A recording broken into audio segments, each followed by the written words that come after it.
الحمد لله رب العالمين وأشهد أن لا إله إلا الله وحده لا شريك له وأشهد أن محمدا عبده ورسوله صلى الله وسلم وبارك عليه وعلى آله وصحبه أما بعد معاشر الكرام حياكم الله جميعا وبارك الله فيكم وأهلا وسهلا ومرحبا. الله يحفظكم ويبارك فيكم، الله يجزيكم بخير، الله يكثر خيركم ويجعلنا وإياكم على الخير والهدى وأن يثبتنا جميعا على صراطه المستقيم. اللهم أصلح ذات بيننا واجعلنا هداة مهتدين. Donc vous êtes tous les bienvenus, qu'Allah vous récompense. Qu'Allah vous récompense pour votre présence. On continue. في قراءة رسالة الدروس المهمة لعامة الأمة لسماحة الشيخ عبد العزيز بن باز. On continue dans la lecture de ce livret, les leçons importantes pour l'ensemble des musulmans. سماحة الشيخ عبد العزيز بن باز. وصلنا إلى الدرس السادس وهو في شروط الصلاة. On est arrivé au la sixième leçon, leçon importante pour l'ensemble des musulmans. Et il nous dit الشيخ رحمه الله الدرس السادس شروط الصلاة. شروط الصلاة وهي 9. Le sixième cours porte sur les conditions de la prière. Shurut, jam'u shart. Shurut, c'est le pluriel de shart. Shart, c'est une condition. D'accord? Les conditions de la prière. وهي 9. Et on peut les dénombrer. Et les savants ont dit qu'ils sont au nombre de 6. Le nombre de 9. 9. L'islam, premièrement l'islam, c'est la première condition. Al-aql, c'est-à-dire l'esprit dans le sens où la personne elle est sensée. Elle est sensée, l'esprit dans le sens, la personne elle est sensée. Elle n'est pas folle, elle n'est pas ivre, elle est sensée dans ce qu'elle comprend, de ce qu'elle dit et ce qu'elle fait. Al-tamyiz, donc c'est le discernement, on va dire. C'est un certain âge. À un certain âge, l'enfant, il a un discernement. Il arrive à répondre aux questions, des questions qui sont en rapport et qui correspondent. Enfin, il arrive à répondre aux questions, des réponses qui sont en rapport et qui correspondent aux questions qui lui sont posées. Donc on dit qu'il commence à avoir du discernement, cet enfant. Wa raf'ul hadath. Donc le fait de faire le wudu, quoi. Wa izalatun najasa, le fait de se purifier. Wa satru al-awra, toujours pareil, condition de la prière, c'est de se cacher le corps, se cacher les parties. Après il y a plusieurs manières de faire. Hein? Satru al-awra, cacher ses parties, hein? Son intimité et ses...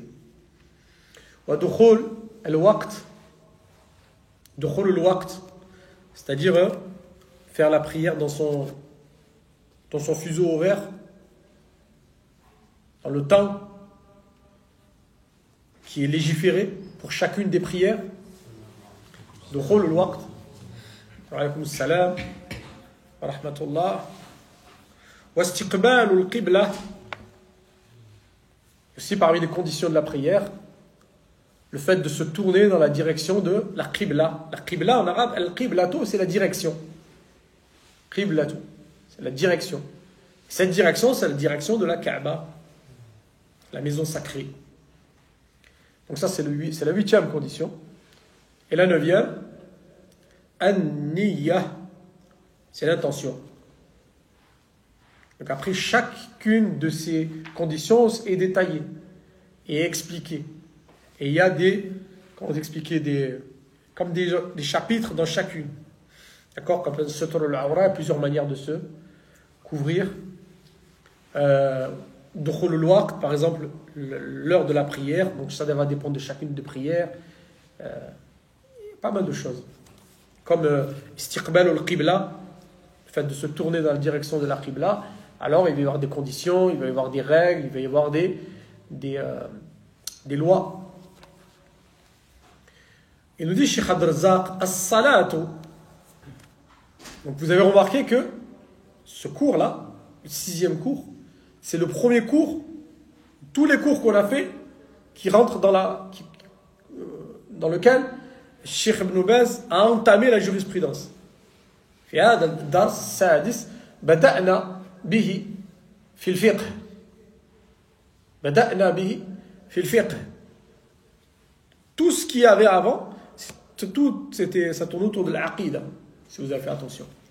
Et là, ça commence avec la salat.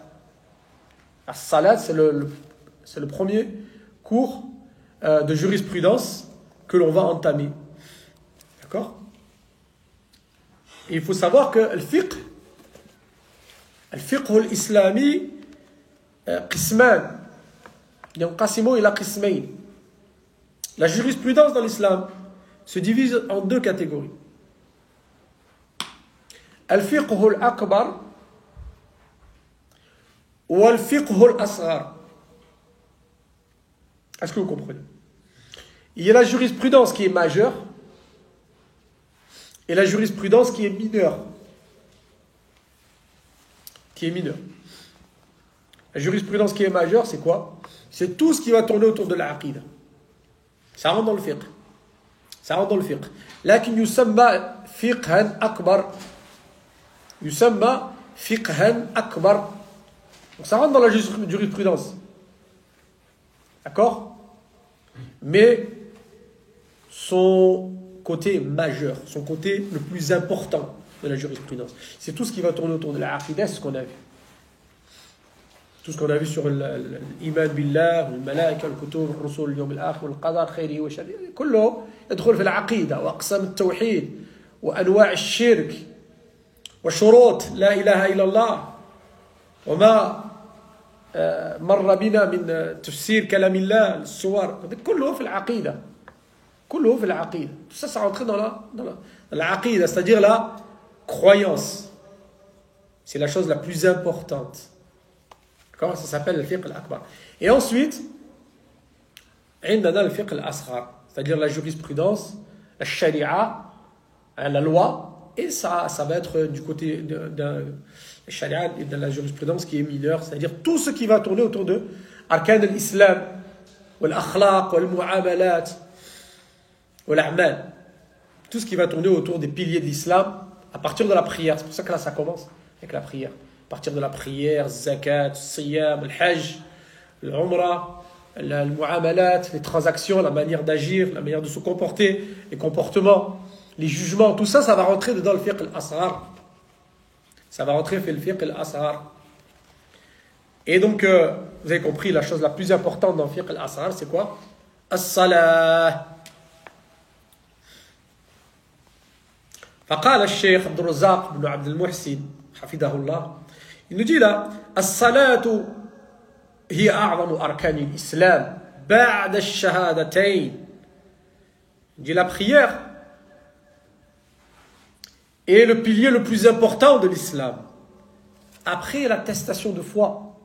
Vous avez vu? الشهادتين تدور على العقيدة. الشهادتان تدور على العقيدة. Donc cette attestation de foi qu'on fait, la ilaha illallah Muhammad Rasulullah, donc ça tourne autour de l'aqida. Et à partir de là, salat, ça va rentrer dans la jurisprudence qui est mineure et c'est la chose la plus importante, juste après shahada. La prière, elle sera acceptée que si la personne fait la shahada. D'accord? وبالشهادة ندخل في الإسلام. لكن بعد الشهادتين مباشرة أهم الشيء وأعظم أركان الإسلام الصلاة. هذا. Donc si on veut rentrer dans l'islam, c'est la shahada. Si on va aller au paradis, c'est la shahada. Mais la chose qui va venir juste après la shahada, c'est ça là. C'est la chose la plus importante.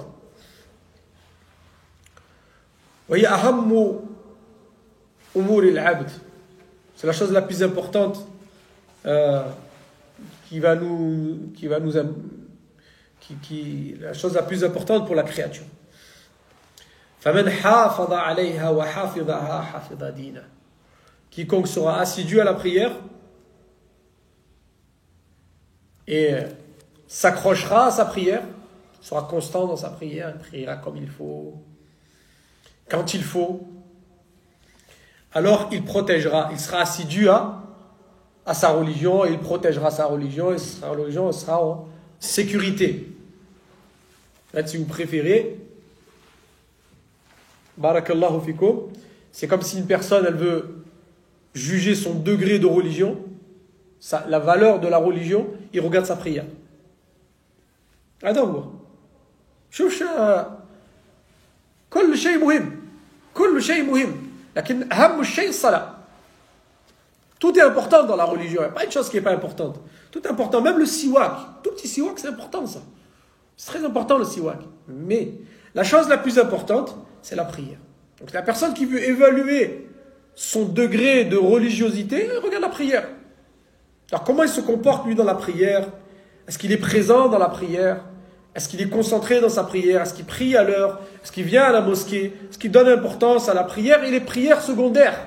C'est-à-dire al-rawatib, les prières qui sont avec les prières qui sont obligatoires, comme 4 prières avant le dohor, 2 rak'at après le dohor, 2 rak'at après le maghrib, 2 rak'at après l'isha, 2 rak'at avant le fajr. Ça, c'est pas des choses qui sont importantes, c'est pas des choses qui sont obligatoires, mais qui sont très importantes. Et regarde comment il prie, la manière avec laquelle il prie, c'est ça qui va lui montrer son degré de religion. Et c'est pour ça que Yéna Cheikh il dit وَمَنْ ضَيَّعَهَا كَانَ لِمَا سِوَاهَا أَضْيَعَ وَمَنْ ضَيَّعَ الصَّلَاةَ كَانَ لِمَا سِوَاهَا أَضْيَعَ. Par contre, celui qui néglige la prière et qui bâcle sa prière et qui prie de manière incorrecte, soit qu'il ne prie pas à l'heure, soit qu'il n'est pas du tout présent dans la prière, il prie mais son esprit est totalement ailleurs, ou donne pas beaucoup d'importance à sa prière, alors celui qui fait ça, il va négliger sa religion encore plus. La religion sera négligée, sa religion sera négligée. فهو لما سواها من عمله أشد ضياعه وهي عمود الإسلام. Pourquoi? Parce que la prière, c'est le pilier central de la religion. فقال صلى الله عليه وسلم الصلاة عمود الدين. Le prophète sallallahu alayhi wa sallam, il dit, et la prière est le pilier central de la religion. Si on imagine par exemple un édifice qui aurait plusieurs piliers, celui qui est au milieu et qui supporte la voûte, le toit de l'édifice et tout ce qui est au-dessus, ce pilier central vis-à-vis de la religion, c'est la prière. La prière, c'est vraiment la chose importante. Et la chose sur laquelle on va vraiment s'accrocher, on va vraiment donner on va faire le plus d'efforts. La prière. Et il y a des degrés dans la prière. Vous avez compris? Les ulama, ils nous disent, 2 personnes peuvent être côte à côte dans le saf, dans les rangs, ils sont côte à côte. Et ils font la même chose. Mais baynahum fil ajr kama bayna as-sama'i wal ard. Les 2 sont côte à côte. Et on dirait qu'ils prient pareil. Celui-là qui le regarde, il dit. Mais vis-à-vis de la récompense,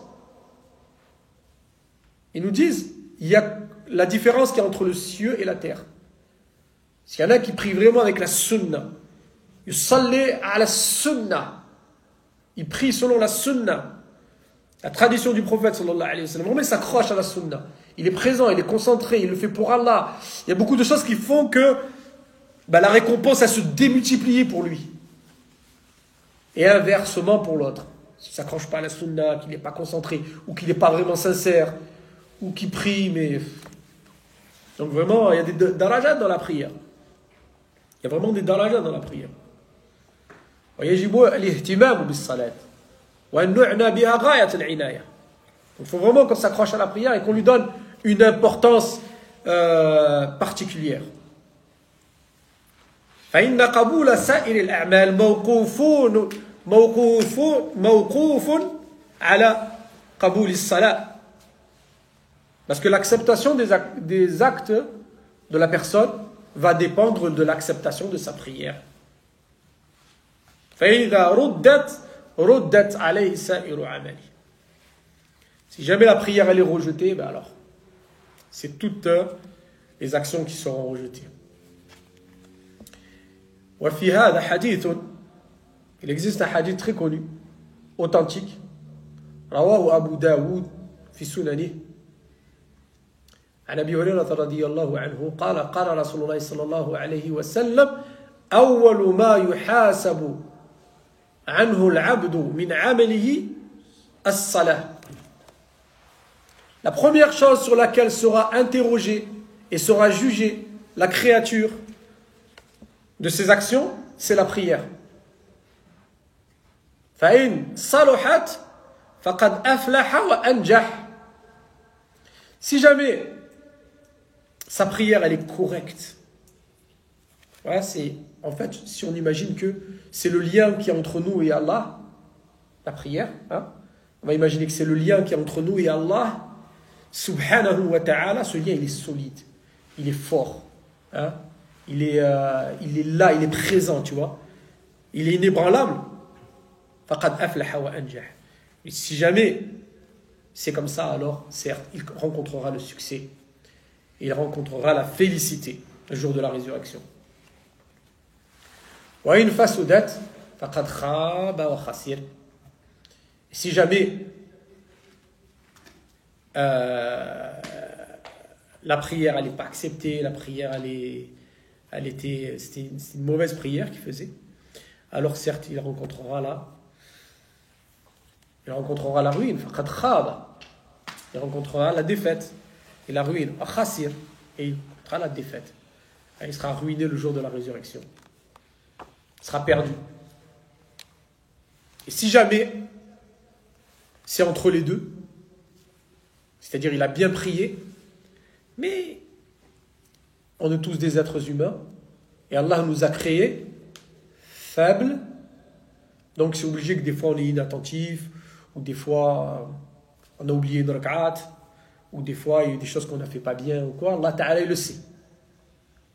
Alors Allah Ta'ala il dira ce jour-là, Ondoro hal li abdi tatawwu'. Allah Ta'ala dans sa toute puissance, hein, il dira, regardez mon serviteur, est-ce qu'il a des prières surrogatoires, est-ce qu'il a des prières en plus qui n'étaient pas obligatoires et qu'il les a fait. Salat al-duha al-rawatib, comme on l'a anifan. Maintenant, salat al-duha ou bien rawatib. Prières qui sont accouplées aux prières obligatoires. Regardez s'il en a fait. Liyukammala biha al-farida. Comme ça va permettre de terminer et de parachever les prières obligatoires qu'il faisait. S'il y a des manques dedans, ben on va combler le manque avec quoi? Avec les actes surrogatoires. Toujours, mais avec la prière. Ça ne va pas être comblé avec la zakat. Ça ne va pas être comblé avec quelque chose d'autre. Il a des manques dans la prière, on va dire non, ces actes d'adoration, les prières. S'il avait un manque dans la zakat, ben on regardera dedans l'argent qu'il a donné en plus. Vous avez compris? S'il y a un manque dans la zakat, par exemple, on regardera dans le... S'il y a un manque dans le jeûne, on regardera dans le jeûne qu'il a fait en plus. Mais s'il y a un manque dans la prière, on regardera dans les prières qu'il a fait en plus. Les prières. Comme par exemple les prières de nuit, les prières de duha, salat al-witr, al-rawatib, les prières qui sont ajoutées à la prière obligatoire. 4 rak'at avant le dhuhr, 2 rak'at après le dhuhr, 2 rak'at après le maghrib, 2 rak'at après l'isha, 2 rak'at avant le fajr. Ça fait 12 rak'at dans la journée. من صلى هذه 12 ركعة فبني له بيتا في الجنة. بني له بيتا في الجنة. Quiconque aura fait ces 12 rak'at là, les 4 avant le Dohor, 2 après le Dohor, 2 après le Maghrib, 2 après l'Isha, 2 avant le Fajr, il aura pour lui une maison au sein du paradis. Donc c'est très très très important. Donc la salat هي أهم أركان الإسلام وهي أول فروض الإسلام وهي أول فروض الإسلام. Et cette fameuse prière là, c'est la première chose qui a été légiférée dans l'islam. فإنها فرضت في ليلة الإسراء والمعراج في الليلة التي عرج به عليه الصلاة والسلام. Donc la prière, elle a été légiférée quand? Ah ben, la nuit de l'ascension, le voyage nocturne. C'est là que les 5 prières ont été légiférées et qui sont devenues obligatoires. Ils priaient avant. Avant cela, ils ne priaient pas, les musulmans, ils priaient. Ils étaient à la Mecque. Et ils priaient. Et ils priaient, pas comme prier ces 5 prières-là, ils priaient 2 prières. Maintenant, une prière au début de la journée, une prière à la fin de la journée. Ce n'est pas une prière entière comme les 5 prières obligatoires, comme celle-là. Prier la prière de nuit. Hein? Le prophète sallallahu alayhi wa sallam priait la prière de ça, mais ce n'était pas obligatoire, ce n'était pas légiféré les 5 prières. Et quand est-ce que ça a été légiféré? C'est que les ulama, ils te disent à peu près 3 ans avant le hijra. 3 ans avant le hijra. Donc on va dire la 10e année de l'hégire, à peu près. La 10e année de l'hégire, la 11e année et demie, à peu près. Au cours de la 11e année, vers la 12e année. À peu près. En tout cas avant l'hégire. Avant le hijra. C'est avant le hijra. Fi al-layla, hadi al-layla, laylat al-Isra wal-Mi'raj. La nuit où le prophète sallallahu alayhi wa sallam est monté au ciel. وفرضت هنالك من فوق السبع السماوات دون جميع الأعمال. فإن جميع الشرائع فرضت وشرعت والنبي صلى الله عليه وسلم في الأرض بين أصحابه. Donc la prière, elle a été légiférée cette nuit-là, et elle a été légiférée au ciel, à la différence de toutes les autres piliers de l'islam, toutes les autres actions ont été légiférées et rendues obligatoires, alors que le prophète sallallahu alayhi wa sallam, il était parmi ses compagnons sur terre. D'accord? Comme par exemple ils ont fait le jeûne, Allah il a révélé le jeûne. Ya ayyuhalladhina amanu kutiba alaykumus siyam kama kutiba ala alladhina min qablikum la'allakum tattaqun. Wa nabi sallallahu alayhi wa sallam bayna adhhuri ashabihi radiyallahu anhum. Par exemple le jeûne, quand Allah il a révélé ce verset de Surat al-Baqarah, le prophète sallallahu alayhi wa sallam, il était au sein de ses compagnons, ils ont reçu ce verset et ils ont commencé à faire le jeûne de manière obligatoire. C'est comme ça tous les piliers de l'islam, sauf la prière, qui a été légiférée au 7e siècle. فشرعت 50 صلاة. Elle a été légiférée 50 prières. C'est-à-dire Allah subhanahu wa ta'ala, dans sa sagesse infinie, il a ordonné au prophète sallallahu alayhi wa sallam de prier 50 prières par jour. Imaginez-vous si on devait prier 50 prières par jour. نصلوا 50 صلاة في اليوم. ولو شاء الله لأعنتكم. إن الله عزيز حكيم. Si Allah avait voulu vous l'imposer et vous imposer de la difficulté, il fait ce qu'il veut. Il est le puissant, subhanahu wa ta'ala, et il est le sage par excellence. ولو شاء الله لأعنتكم. Si Allah il avait voulu vous créer de la difficulté, il le fait. Et il a fait ça. Il nous a créé 50 prières.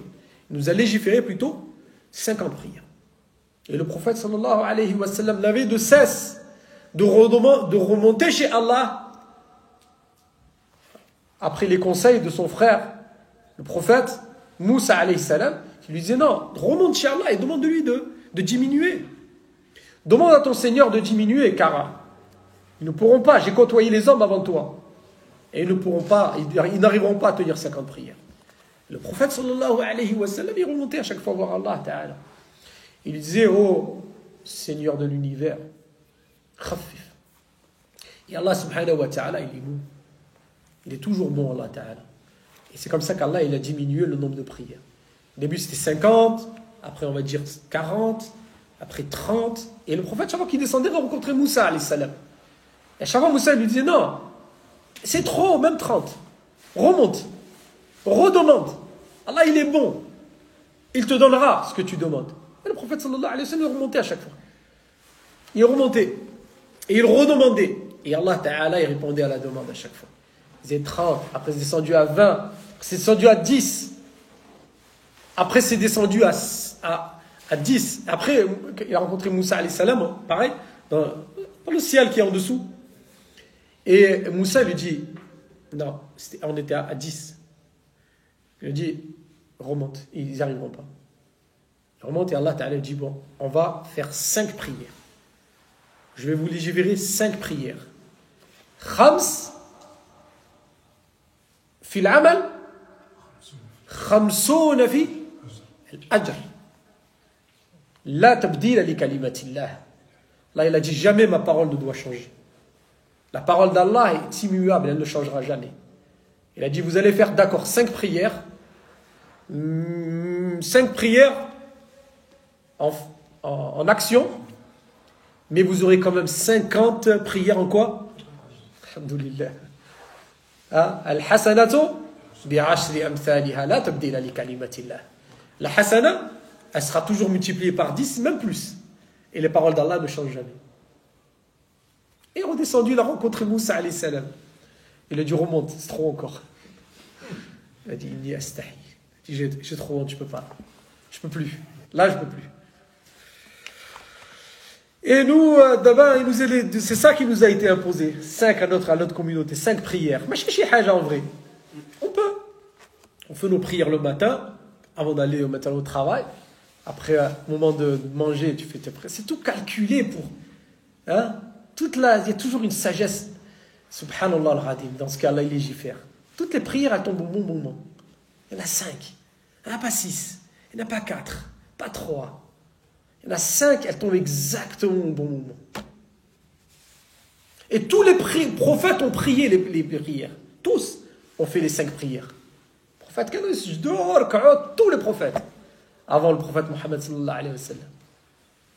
Et en plus, ça, non seulement ça, mais en plus ça correspond exactement au moment de la journée, au moment du lever du soleil, au moment où le soleil est au zénith, au moment où c'est la moitié de l'après-midi, au moment du coucher du soleil, au moment où la nuit elle a apparu, il n'y a plus aucun rayon de soleil. C'est ça l'Aïcha. Chaque chose, elle a un moment, ça organise la personne dans sa vie. Mais qu'est-ce que c'est Il n'y a pas mieux que la prière.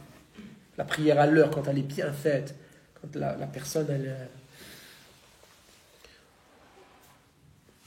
ناهيك عن ما يشعر الإنسان أثناء الصلاة ناهيك عن اللذة الذي يشعرها العبد في صلاته عندما يتلو كتاب ربه ويتقرب إليه جل وعلا.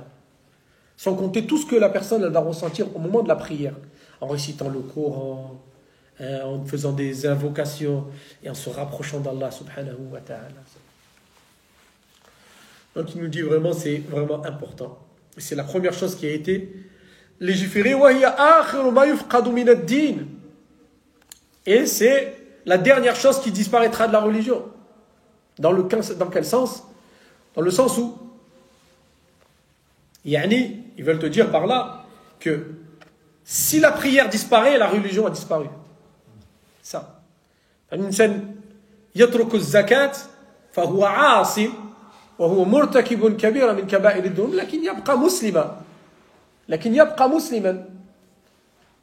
Il veut te dire par là, Cheikh et les ulama qui ont dit cette phrase-là, ils veulent te dire que si par exemple une personne, elle délaisse la zakat, donc c'est un grand pécheur, hein, c'est un fauteur, et il a fait une kabira, un péché majeur, mais il reste musulman. Même s'il a délaissé la zakat, oui, même s'il a délaissé la zakat, et il reste quand même musulman. Ah, mais s'il n'est pas parti au hajj, la même chose. Il a fait un grand péché, il est en grand danger, mais il reste quand même musulman. Et c'est comme ça que la religion, elle diminue à chaque fois. Il ne fait pas le hajj, il ne fait pas l'umrah, il ne fait pas la zakat. Mais si jamais il en arrive à délaisser la prière, لم يبقى من الإسلام شيء. فإذا تركت الصلاة لم يبقى من الإسلام shay. Si jamais il délaisse la prière, alors ça y est. C'est la dernière chose c'est le dernier rempart, si vous préférez, entre lui et la prière. Et il ne reste plus rien de sa religion. فلذلك قال عليه الصلاة والسلام العهد الذي بيننا وبينهم الصلاة ومن تركها فقد كفر. C'est pour ça qu'il a été rapporté du prophète sallallahu alayhi wa sallam de manière authentique, qu'il a déclaré alayhi salatu wa sallam l'engagement qu'il y a entre nous et eux, la différence qu'il y a entre nous et eux, c'est-à-dire les non-musulmans, c'est la prière. Et quiconque délaisse la prière, faqad kafar, certes il est sorti de l'islam, qu'Allah nous en protège. C'est vraiment le dernier rempart qui va faire que celui qui délaisse les autres actions, il est en grand danger, mais celui qui délaisse la prière, c'est imsham. Adak msham, kharaj min l'islam.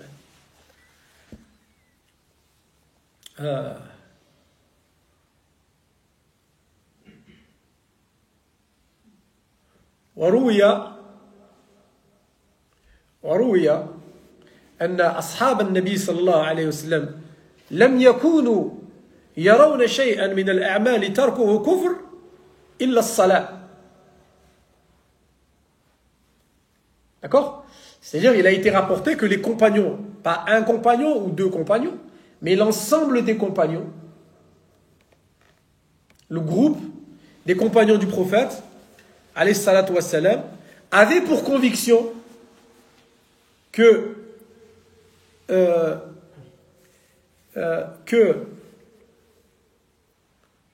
n'importe quelle action délaissée ne faisait pas sortir de l'islam à part la prière.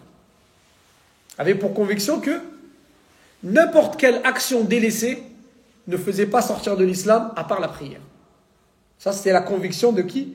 Des compagnons du prophète sallallahu alayhi wa sallam wa radiyallahu anhu. C'est-à-dire, s'ils voyaient quelqu'un qui jeûnait pas, il reste quand même musulman, lui. S'ils voyaient quelqu'un qui ne mettait pas le hijab, une femme maintenant qui avait oublié même de mettre le hijab ou ne mettait plus le hijab, ils disent que c'est musulman quand même, tu vois. Mais si quelqu'un ne priait plus, ils disaient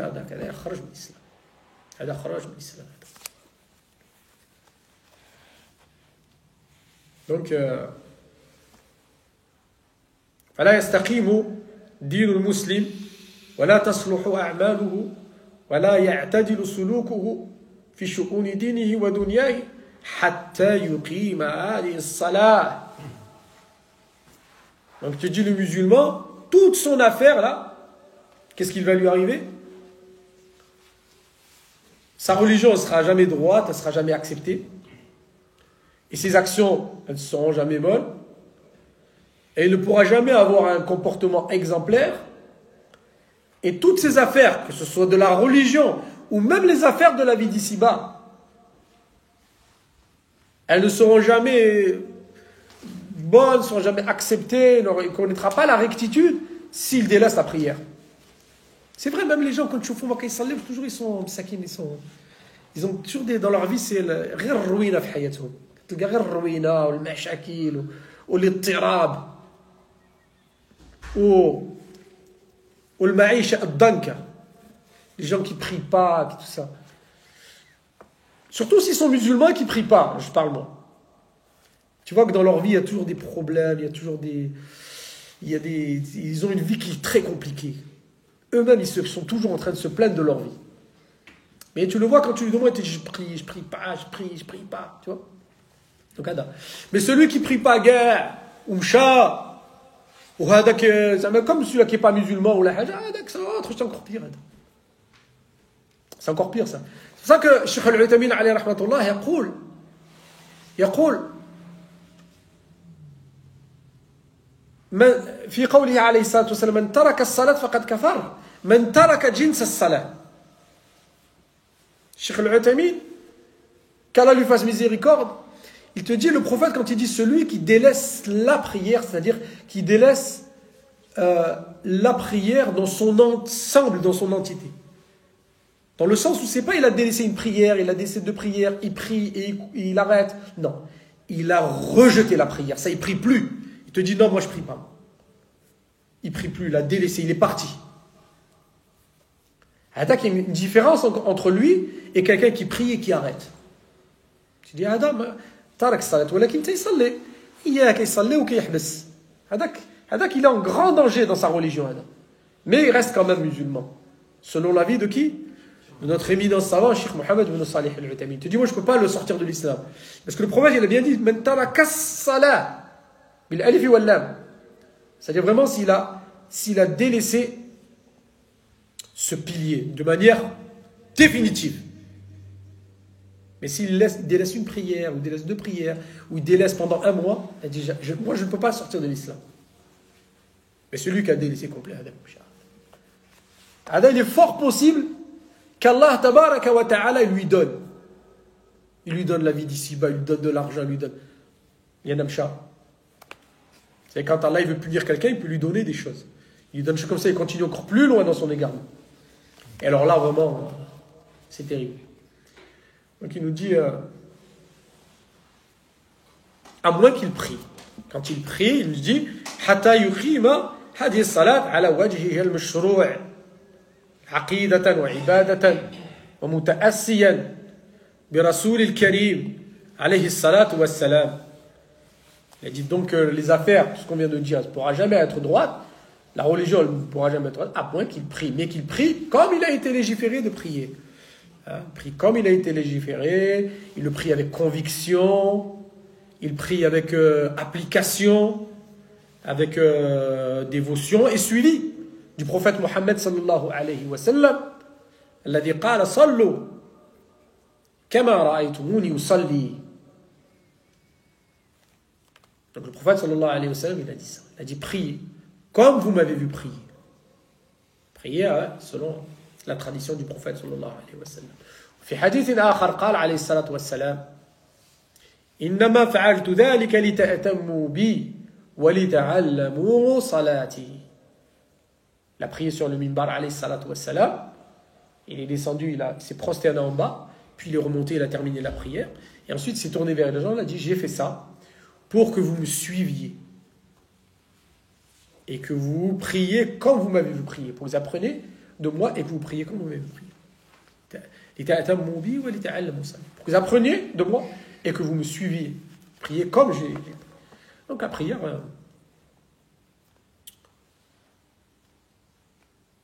وإقامة الصلاة لا بد في من مراعاة شروطها وأركانها وواجباتها ومجاهدة للنفس على تكميلها وتتميمها. Je dis, donc si tu veux prier bien, il faut commencer à prier avec les conditions de la prière, connaître les conditions. C'est pour ça le premier cours, c'est sur les conditions. Les conditions de la prière, les obligations qui tournent autour de la prière, les traditions, les choses surrogatoires, les choses qui sont importantes de la prière. Et comme ça, la prière, elle va être complète. D'accord? ولهذا, c'est pour ça que أورد رحمه الله هذا الدرس ودروسا بعد تتعلق بمسائل متعلقة بالصلاة. فذكر الشروط والأركان والواجبات والسنن معاونة للمسلم على إقامة الصلاة وأدائها كما ينبغي بالمحافظة على الشروط والأركان والواجبات ومن ثم السنن والمستحبات. C'est pour ça que Cheikh Ibn Baz alayhi rahmatullah a commencé par الشروط. C'est la chose la plus importante. T'as les conditions. Ces conditions, ça vient avant de prier, gars. Conditions, ça vient avant de commencer la prière. Parce que c'est une condition. Donc, ça vient avant et ça continue pendant la prière. Mais en tout cas, il faut le faire déjà avant. Comme on a dit tout à l'heure, être bien couvert pour prier, ben ça commence avant. Tu te couvres avant de prier. Ainsi de suite, comme ça, avec toutes les conditions. Donc, il a cité les conditions. Ensuite, il va parler de l'arkan, les piliers de la prière. Parce c'est ce qui vient juste après. Ensuite, les obligations de la prière. Ensuite, les choses qui sont importantes, mais qui ne sont pas obligatoires dans la prière. Et ainsi de suite. Pour aider le musulman et le croyant à prier comme il faut. قال معاونة للمسلم على إقام الصلاة وأدائها كما ينبغي. Pour aider les musulmans, c'est-à-dire nous, les musulmans et les musulmanes, à prier comme il le faut. فإن العبد يقف أمام ربه سبحانه وتعالى مرتين يقول الإمام ابن القيم L'imam Ibn al-Qayyim, il te dit, le serviteur d'Allah se tiendra debout par 2 fois devant Allah. فإن قام في الموقف الأول حق القيام هون عليه الآخر. Si la première fois qu'il se tient debout devant Allah, il se tient debout comme il faut, la deuxième fois, ça sera facile pour lui. وإن استهان بالموقف الأول شدد عليه الآخر. Par contre, s'il néglige la première fois, il se tiendra debout devant Allah, alors ça sera très dur pour lui la deuxième fois. La première fois, c'est dans la prière, et la deuxième fois, c'est quand? C'est le jour dernier. Celui qui aura bien prié, il aura de la facilité le jour de la résurrection. Celui qui aura bien prié, ce sera facile pour lui. Le jour de la rencontre d'Allah tabaraka wa ta'ala. هون عليه الآخر أو شدد عليه الآخر ومن الليل فاسجد له وسبحه ليلا طويلا إن هؤلاء يحبون العاجلة ويذرون وراءهم يوما ثقيلا. On va s'arrêter là, Inch'Allah. Combien de temps? Ça dure combien de temps? نكتفي بهذا القدر إن شاء الله. On va s'arrêter là. أسأل الله سبحانه وتعالى أن يجعلنا وإياكم من المقيمين الصلاة وأن يجعلنا هداة مهتدين. إن ربنا سميع الدعاء. وصلى الله وسلم وبارك على نبينا محمد وعلى آله وصحبه أجمعين.